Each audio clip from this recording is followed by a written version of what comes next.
אוקיי, אז אנחנו בשיעור שיחה נוספת, מוסר בגובה העיניים.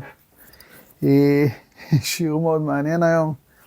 יש לנו כל מיני סיטואציות שאנחנו נכנסים אליהן, ותכף גם נשתף חלק, כי תמיד שיתוף עוזר, איך אומרים, לאנשים לקבל דוגמה אישית, לראות מה ניתן, מה אפשר לעשות בכל סיטואציה, ואיך אומרים, גם אם אנחנו מרגישים שאנחנו תקועים, או שאין יציאה, או שאין תקווה, אין ייאוש בעולם. תמיד יש דרך, איך אומרים, לצאת ולעשות את הכי טוב שאפשר, וזה גם חלק מהנושא של השיעור שלנו היום. אנחנו בשיעור מספר 47,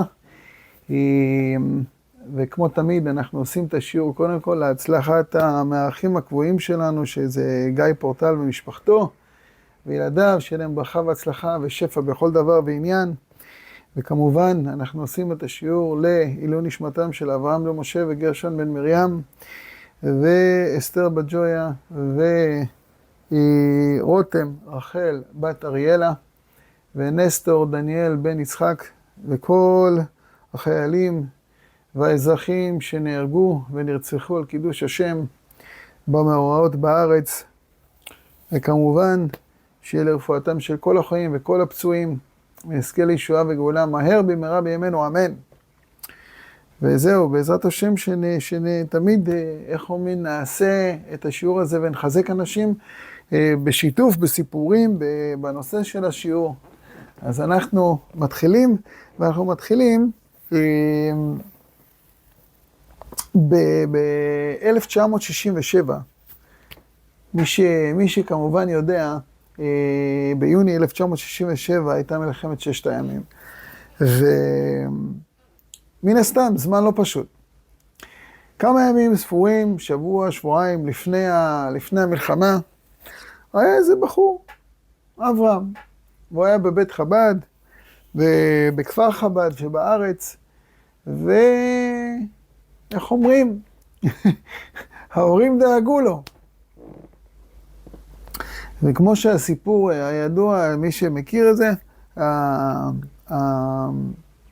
הוא בן יחיד להוריו, וכמו שאתם יודעים, בן יחיד זה לא צחוק, אפילו בצבא לוקחים את זה בחשבון, שיש בן יחיד והוא נמצא בקווים, כי לפעמים יוצא מצב שיש יותר מאח אחד, 2, 3, ואם 2 נהרגים נשאר אחד, צריך איכשהו להחזיר אותו הביתה או להוריד אותו ברמת הסיכון של איפה שהוא נמצא, בשביל שלהורים יישאר לפחות, איך אומרים, בן אחד. אז בן יחיד זה מאוד מאוד קריטי. וכמו שאנחנו יכולים לתאר לעצמנו, ההורים היו בדאגה מאוד גדולה, זה היה ידוע שיש מתח ויש בעיה, ואיך אומרים, הערבים רוצים להשמיד אותנו. וזה לא חדש. בקיצור, הם התחילו לדבר איתו ולהסביר לו ולבקש ממנו, ואברהם היקר אומר, הרבי מלובביץ' אמר שאין מה לדאוג בארץ הקודש, ושאנחנו חזקים, וזהו, בשם השם נעשה ונצליח. וההורים מנסים להסביר, והנער לא מקשיב. אז אומרים לו, תשמע, בוא, תחזור הביתה, עד יעבור זעם, כמה שבועות, חודש, חודשיים, 3, תחזור. לא מוכן. הם הבינו שאין מה לעשות, צריך איכשהו להגיע אל הרבי. ובאמת הם היו מחוברים לאיזה בחור בשם ג'ק, שהכיר את שגריר ארצות הברית באום, והם מן הסתם הכירו את הרבי מלובביץ', וההורים אמרו, מיסטר ג'ק היקר, תעשה טובה, גש לרבי, תגיד לו, שלפחות יגיד לנער שיחזור הביתה, הרבי יבין, בן יחיד. טוב. עשה מה שביקשו ממנו, קבע שיחה, הגיע אל הרבי, נכנס והסביר לו, תשמע, בן יחיד להורים, לפה, לשם, תבקש ממנו שיחזור הביתה. הרבי אמר לו, אין לו סיבה לעזוב את הארץ. אנחנו חזקים, אנחנו טובים, ובשם השם נעשה ונצליח. טוב. אז ג'ק היקר אמר, טוב, צריך להעביר פה הילוך, ואמר לרבי, תשמע, אנחנו קצת מחוברים. יש מודיעין, והמודיעין אומר שזה הולך להיות מאוד לא פשוט, ומדינת ישראל נמצאת בסיכון. וההורים האלה לא רוצים להפסיד את הילד. הם רוצים להקדים, איך אומרים, תרופה למכה, ולפחות שהילד הזה ינצל. הרבי אומר לו, המודיעין שלכם, אני בטוח שהוא טוב, וגם לנו יש מודיעין. אז ג'ק אומר לו, איזה מודיעין יש לכם? הרבי אומר לו, פסוק בתהילים, הנה לא ינום ולא ישן, שומר ישראל. הוא לא צריך הוא לא צריך לעזוב את הארץ. טוב, מיסטר ג'ק כבר מתחיל להיות באיזשהו מקום בחוסר נוחות, והוא כבר, איך אומרים, הוא כבר לא יודע מה להגיד לו. הוא אומר לו, תשמע, הוא בן יחיד להורים שלו, אין להם עוד ילד. בבקשה, אני באתי עד לפה בשביל לבקש מהרבי את הבקשה המיוחדת הזאת. מה ענה לו הרבי? הוא אמר לו, יש אלפי בנים יחידים בארץ, לשם יתברך, ובעולם. כל אחד מאיתנו בן יחיד ומיוחד לקדוש ברוך הוא. זה לא משנה כמה אחים יש לו. בן יחיד. טוב, מיסטר ג'ק הבין שאין לי מי לדבר, והוא כבר לא יכול להיות חוצפן ולהציק לרבי, ואיך אומרים, לקחת לו הרבה מזמנו, הבין שזמנו תם, והוא הסתובב ללכת, הרבי אמר לו, אני מבקש ממך. כשזה יעבור זעם ותעבור המלחמה והכל טוב, בבקשה, תחזור ותספר לי מה קורה עם אברהם בארץ. טוב, הרבי ביקש, וג'ק הסכים, והוא קם ונפרד מהרבי. אבל הוא עשה מה שהרבי ביקש ממנו, הוא באמת חזר אל הרבי בשביל לדבר איתו אחרי המלחמה. אז הרבי אמר לו, כשהוא ראה אותו, תבינו, זה אנשים עם רוח הקודש. הוא אמר לו, רק אני רוצה לדעת, איך היה המודיעין שלנו? איך היה המודיעין שלנו?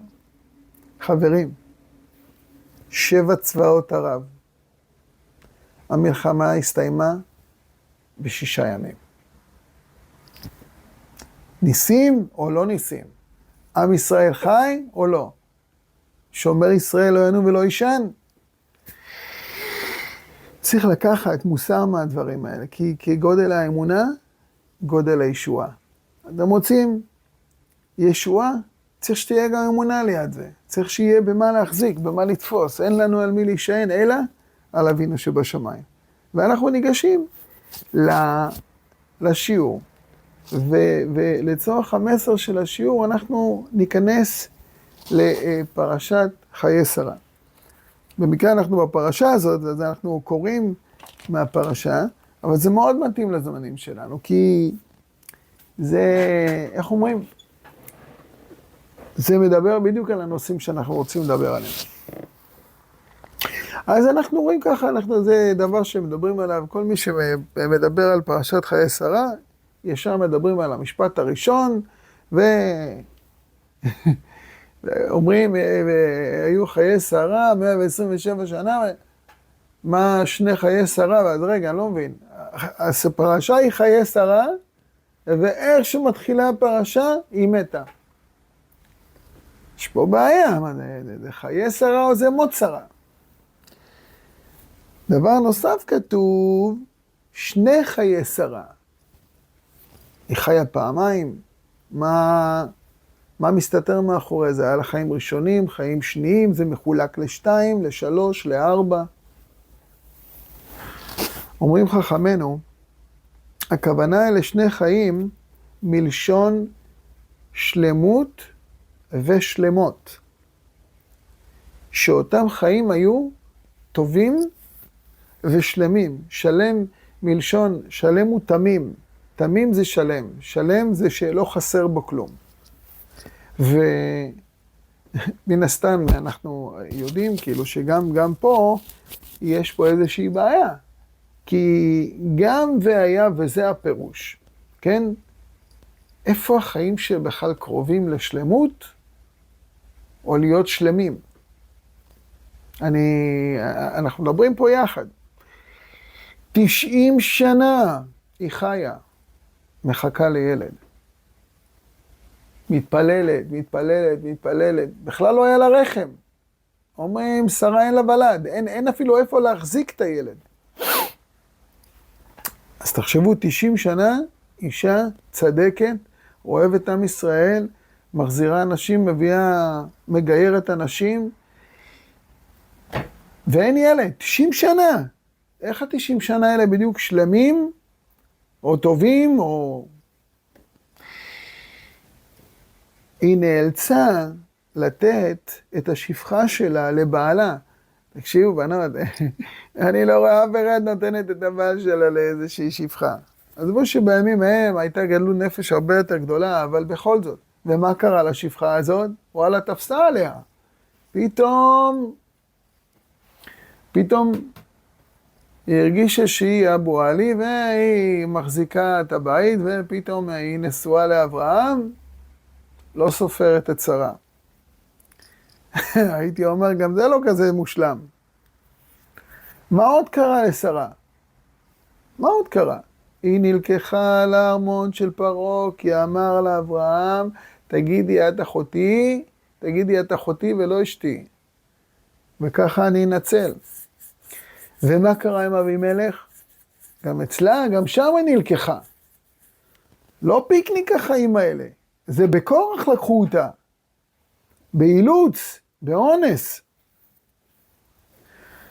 ובכלל, גם לפני כן, בואו נחשוב שנייה אחת, שני צעדים אחורה. הם נמצאים בחרן, השם אומר לבעלה היקר אברהם, או באותו זמן הוא היה אברהם, תן גז, תתחיל ללכת. לאן הולכים? הולכים.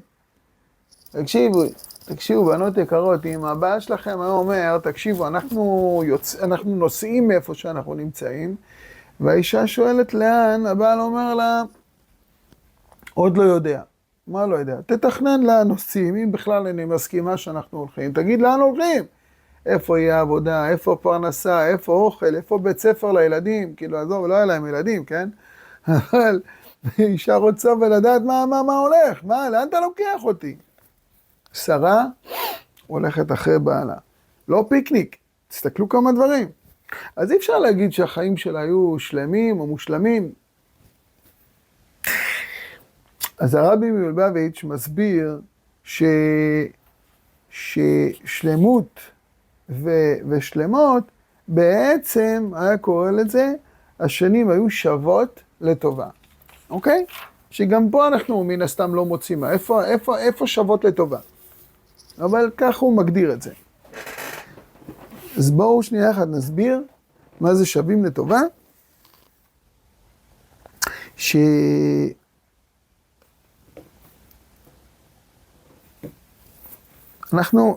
אנחנו תכף נגיע לזה. אני רוצה לבנות את זה בצורה שאנחנו מובנים. ובואו ניקח רגע אחד את כמה שיחות שנעשו עם כמה סבים וכמה סבתות שלנו. סבים וסבתות שהיו בהם אמונה, שהיה להם ביטחון בהשם יתברך.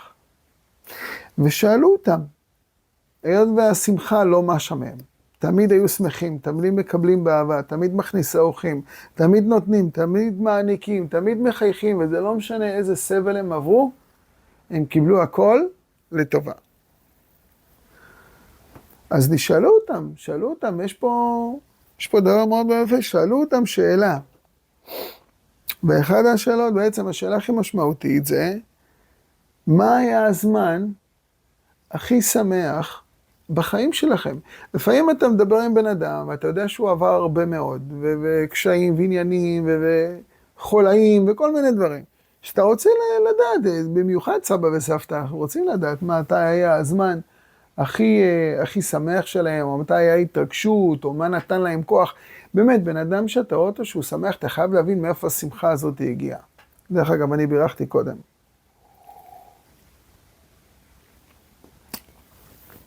ובאמת, כשאנחנו פוגשים אנשים חכמים, במיוחד הסבים והסבתות שלנו, אנחנו רוצים לקחת מחוכמת החיים שלהם. שיהיה לנו גם כן מאותו הקסם המיוחד.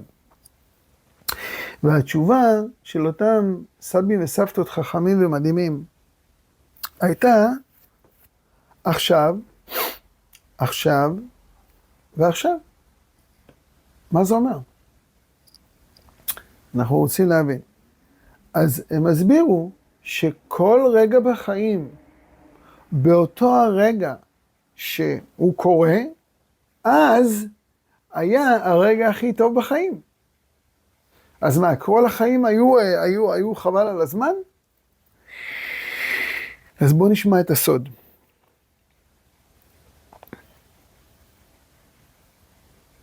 אם אנחנו יודעים שכל אחד מאיתנו, אבל כל אחד ואחת, הגיע לפה לעשות תפקיד מאוד מאוד מיוחד ומאוד חשוב, שרק הוא יכול לעשות אותו. ובכל רגע אנחנו עושים את אותו תפקיד. ולא רק עושים אותו ככל יכולתנו. אז בעצם, אם בכל רגע ורגע, בסרט של חיינו, שעשו אותו למעננו במיוחד, אנחנו ממלאים את תפקידנו נאמנה, זה מרגש. שימו לב, שרה אימנו לקחה כל יום ועשתה את הכי טוב שהיא יכלה. את התפקיד שהיה לה, וזה אם זה היה מתי שהיו צריכים לעזוב את חרן, ואם זה מתי שלקחו אותה לבית פרעה ולאבי מלך, וכל השנים שהיא יכלה לבן, וכשהיא הבינה שהיא צריכה לתת את המשרתת שלה לאברהם עם כל הכאב, אבל היא עשתה את זה באהבה, היא עשתה את זה באמונה, היא עשתה את זה כי היא ידעה שזה התפקיד שלה. וכל אחד מכם, וכל אחת מכן, אתם יודעים, בהמון הרגעים בחיים שלכם, איך להיות גדולים. איך לוותר, איך לשתוק, איך לנחם, איך לשמח, איך לחייך, איך להגיש, איך להציע עזרה, איך לבוא ולחבק מישהו שזקוק לחיבוק הזה, לא להתקמצן, לא להיות אנשים קטנים. כשאתם גדולים, אתם עושים את התפקיד שלכם. וזה לא פשוט, אבל זה מרגש. כמו שלא פשוט ללכת ולדחוק משקולות בג'ים, או אני לא יודע מה, או לרוץ 10 קילומטר. יש דברים שהם לא פשוטים. זה כמו שאתה מגיע מהעבודה עכשיו, ואתה רואה כלים בכיור, ואתה רואה בלגן, והילדים צריכים לזרוע בשיעורים, והאישה יש לה כאב ראש. אבל הרגע סיימת לעבוד, תנו לי את זה חצי שעה, תן לי להתקלח, תן לי להתארגן, תן פה, תן שם. לא. אנחנו תופסים את האחריות בשתי ידיים, ואנחנו אומרים, עכשיו זה הרגע שלנו. חיבוק ונשיקה לילדים, בחיוך ענק ומרהיב, ניגשים לכיור, ותוך כדי שרוחצים כלים, עונים לשאלות לשיעורי בית. ואומרים לילדים, איזה כיף. איזה כיף שזכינו עכשיו לתת גיבוי לאמא. תבינו, זה לא קורה בדרך כלל באוטומט שלנו, ואם אנחנו לא עבדנו על בחירה ועל לקבל באהבה ולשמוח, אז באותו רגע אנחנו יכולים לעשות פרצוף חמוץ ולהתעצבן. אבל מה זה נותן? חוץ מדוגמה אישית ממש גרועה לילדים, וזה בטוח לא מרגש, לא אותי ולא אתכם. ואז מה? ועוד להתלונן, ועוד להפיל תיקים, ועוד בטעות גם להקים את אמא מהמיטה שתתייחס, או שתפתור את הבעיות ולא תשאיר לכם את הבלגן. יצאתם קטנים. יצאנו קטנים. מי שלא עושה ככה. כשאתם גדולים, זה מרגש. וחשוב מאוד לא להרגיש פראייר, להרגיש בר מזל, שזכית לעשות גדולות ונצורות. כמו שפעם ב100 שנה, במקום אמא, אתם מתעוררים באמצע הלילה, כי הילד אולי עסקתני במיטה, אולי מחפש את עצמו, אולי הילדה צועקת או מפוחדת, או שרוצה חיבוק לרגע, או התינוק יתעורר וצריך להחליף לו. אז זה בידיים שלנו להיות גדולים. תראו, הבחירה היא שלנו. יכול להיות לנו חיים ענקיים ומרגשים, וזה אומר פעילות, זה אומר אחריות, זה אומר תמיד לראות איך אני יכול להיות הגדול, איך אני יכול להיות אחראי, איך אני יכול להיות סבלן, איך אני יכול להיות אוהב ומחבק ונפלא ומדהים ורגשן ומסביר, וואו.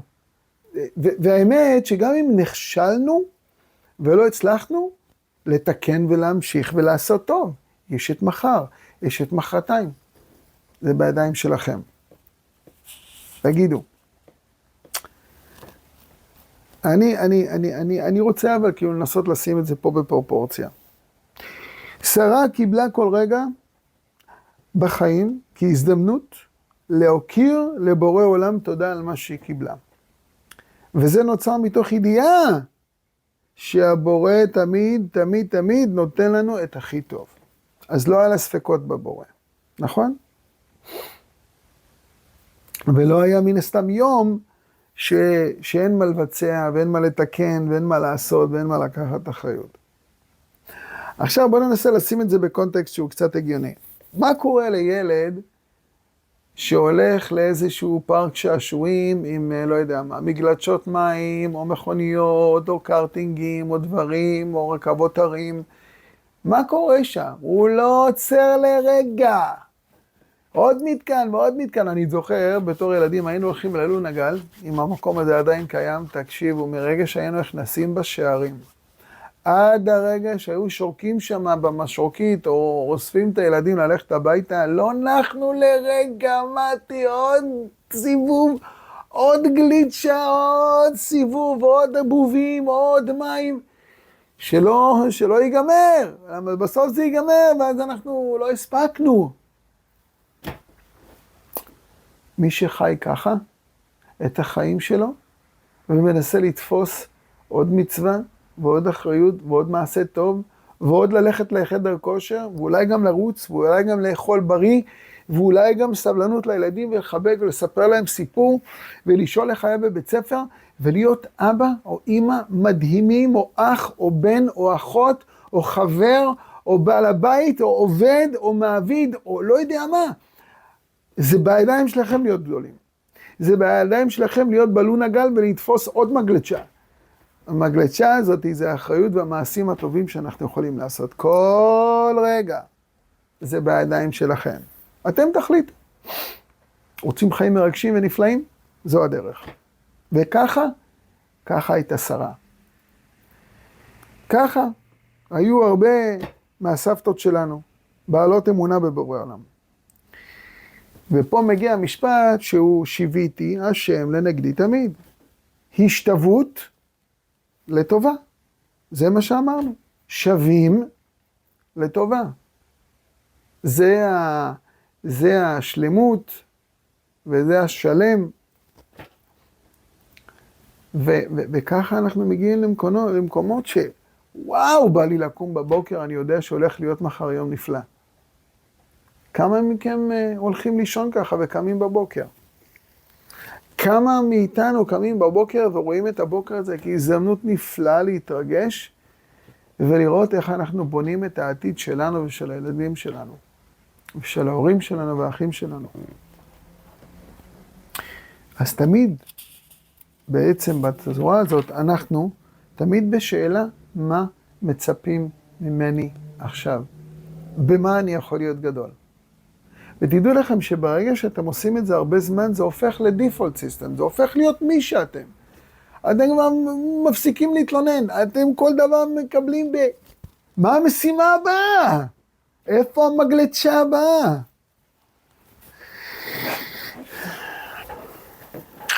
בואו אספר לכם מה שרציתי, מה שרמזתי בתחילת השיעור. אני יודע מה השם ציפה ממני היום.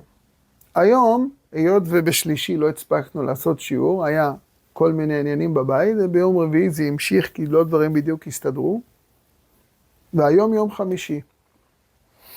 והגיעה פגישה במשרד, 7:30, הייתי צריך להיפגש פה עם כמה אנשים, ווואלה, הפגישה התארכה קצת יותר מדי. היינו אמורים להגיע לבית של גיא, וגם זה לא יצא לפועל.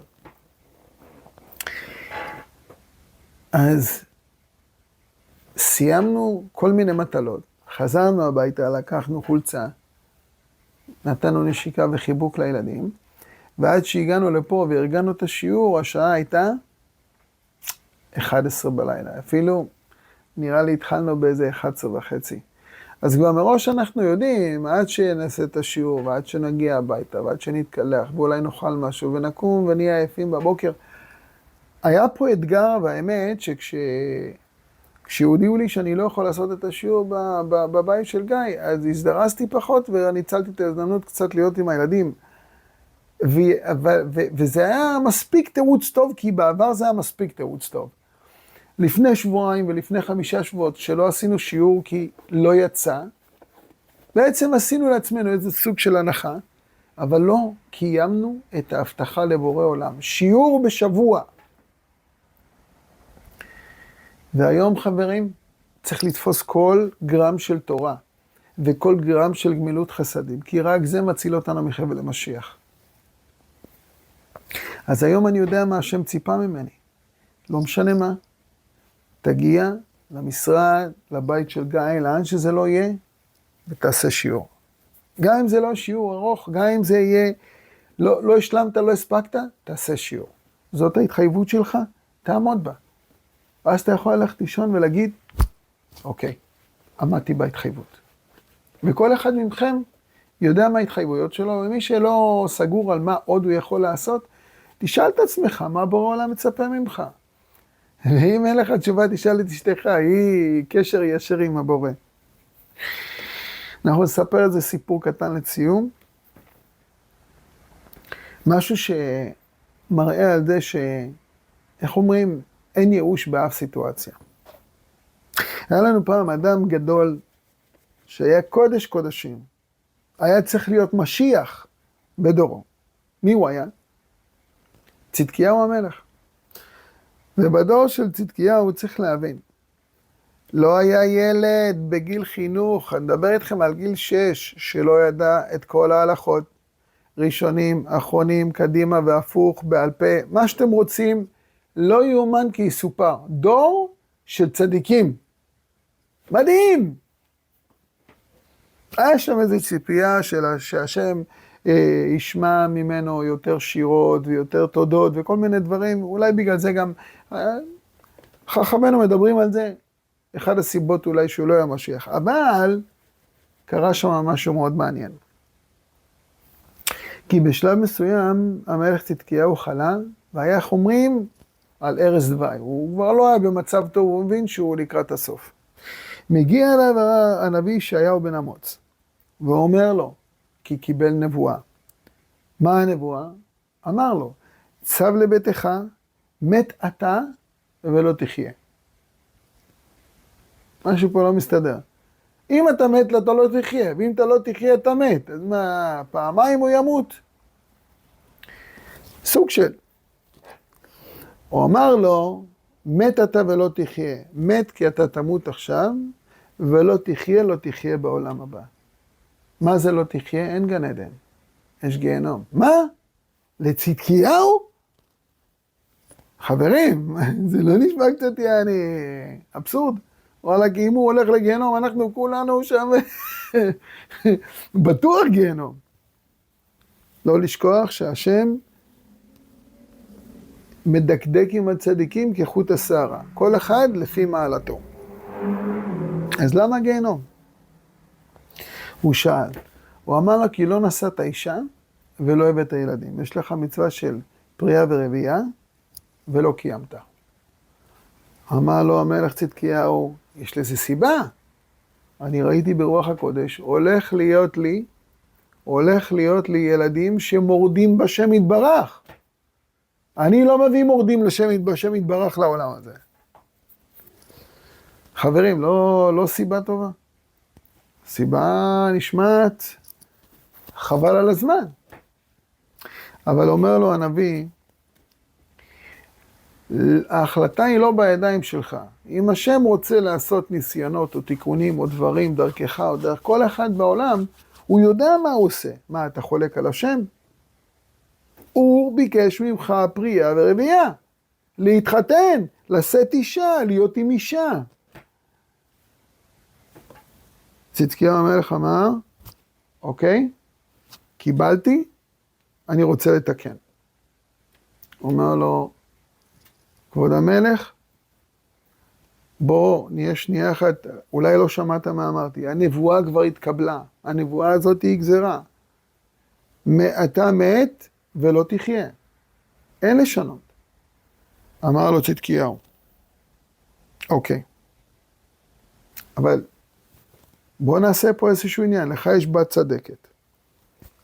אני אתחתן איתה, בזכויות של שנינו, יהיו בנים צדיקים. הוא אמר לו לא. את הנבואה אי אפשר להפר, ואתה לא יכול להתחתן כי אתה הולך למות. אמר לו, הבנתי אותך, כרגע אתה גורם לי חלישות הדעת, סיים את הנבואה שלך וצא. פשוטו כמשמעו. כמו שהרב שלנו אומר את זה כל הזמן, פשוטו כמשמעו. בקיצור, אמר לו ככה, סיים את הנבואה שלך וצא. וכשהנביא בא לצאת, הוא השלים לו עוד משפט והוא אמר לו, מקובלני מבית אבא, מבית אבא, עד לדוד המלך, עד למשה רבנו, מקובלני מבית אבא. גם אם חרב חדה מונחת על צווארו של אדם, אל יתייאש מן הרחמים. איזה משפט ידוע, כולנו מכירים אותו. והאמת, אנחנו ראינו במלחמה הזאת, באוקטובר 7, היום הארור הזה, דברים שלא יאומנו, ואנחנו ממשיכים לשמוע עוד ועוד ועוד סיפורים, על כאלה שקיבלו שבת והמחבלים פשוט דילגו עליהם, אבל היה איזה קטע עם איזה אישה, שלקחו אותה עם הילדים של חברה שלה, והם עברו את הגדר, ונכנסו לעזה, וכבר רואים את הבתים, ופתאום הם נעמדים, המחבלים, ואומרים לה, לכי הביתה. רגע, ולפני שאת הולכת הביתה, שמו עליה ככה סמלה, אמרו לה, את לא צנועה, שמו עליה סמלה, תקשיבו טוב מה הולך פה. מחבלים, רוצחים, ברברים, אנשים שעד לפני כמה רגעים, מה לא עשו? הם כבר בכניסה לעזה. הם אומרים לה, תסתובבי ותלכי. עכשיו, תבינו, מגיעים עוד מחבלים. שמו עליה סמלה שצנועה, ואמרו לה, לכי. והגיעה חזרה. היא ושני ילדים. והם ניצלו. יש לכם הסבר? אל תתייאש מן הרחמים. אפילו חרב חדה מונחת על צווארו של אדם. אז מה עשה צדקיהו המלך? הוא הסב פניו אל הקיר והתפלל. תפילה, חברים. תפילה, תפילה, תפילה. ואני רוצה להגיד לכם, אחת התפילות הכי יפות והכי מועילות, זה להרים עיניים לשמיים ופשוט לדבר עם אבא. דברו איתו. אבא יקר, אבא רחום וחנון, אבא אהוב, ואבא שעושה הכל למעננו ולטובתנו. תעזור לי. אני צריך את העזרה שלך. אתם חושבים מישהו לא שומע? אכבר שומע. היה משפט אחד שכבש את רחמיו של השם. אמר צדקיהו המלך לריבונו של העולם, אל תשכח את הטוב שעשיתי. עכשיו חברים, מה זה לעשות את הטוב שעשיתי? למה אנחנו פה יכולים לספור את הטוב שעשינו? הרי זה כלום לעומת מה שהשם נותן לנו. עשו מצוות אברהם אבינו אפילו. השם עשה פי מיליון יותר בחזרה. אז מה זה הטוב שעשיתי? שימו לב מה הוא אומר לו. הוא אומר לו, כפי שאתה יודע, בידי היה ספר רפואות. חברים, ספר רפואות זה ספר רפואות. זה מבורא עולם. כל בן אדם שהיה חולה, דופק לצדקיהו בדלת, יש לי ככה וככה, יש לי אפילפסיה, אני כיסא גלגלים, יש לי מחלה כזאת, יש כזה ככה. צדקיהו פותח את הספר, נותן לו את הפסוקים לקרוא, הוא הולך הביתה בריא, חזק והכל טוב. ספר הרפואות, יש בו הכל. תגידו, איך היה מועיל הספר הזה היום? וואו, ניגשים לספר, קוראים את המשפט, מבריאים, הולכים. שימו לב למהלך הזה. הצדקיהו אומר למלך, לריבונו של עולם, מלך העולם, הוא אומר לו, אני את הספר הזה גנזתי. גנזתי אותו מאהבתי אליך.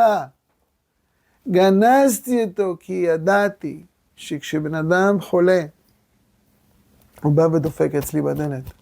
אבל כשאני אומר לו, אין ספר רפואות, הוא הלך לאיבוד, הוא לעולם לא יחזור.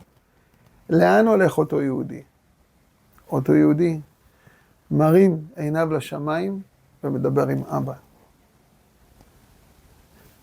אני רציתי שכל עם ישראל ילך ויפנה אליך, וידבר איתך, ויבקש ממך, ויתחבר אליך, וידע שהכל, הכל, הכל, מאיתו יתברך. אז מה היה הרצון שלי? לחבר את עם ישראל לשם יתברך.